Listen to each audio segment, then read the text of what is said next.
പാർലമെന്റിൽ ഇത്തരം കുനിഷ്ഠ ചോദ്യങ്ങൾ ചോദിക്കാൻ UDF എംപിമാർക്ക് വല്ലാത്ത ആവേശമാണ് കാണുന്നത്. കേരളത്തിൻ്റെ ആവശ്യങ്ങൾ നേടിയെടുക്കാനും കേന്ദ്ര അവഗണനയ്ക്കെതിരെ ശബ്ദമുയർത്താനും ഈ ഉത്സാഹം നേരത്തെ അവർക്ക് തീരെ ഉണ്ടായില്ല.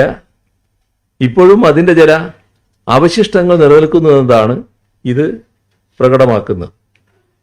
ഏതായാലും കേരളത്തിൽ നിന്നുള്ള UDF എംപിമാരുടെ ഈ കേരള വിരുദ്ധത ഒരിക്കൽ കൂടി മറനീക്കി പുറത്തു വന്നിരിക്കുകയാണ്.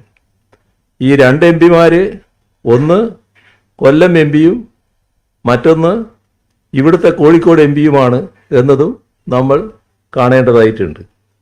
അതിനൊക്കെ മറുപടിയാണ് KC വേണുഗോപാലിനെ പോലുള്ളവരിൽ നിന്ന് ജനങ്ങൾ പ്രതീക്ഷിക്കുന്നത്.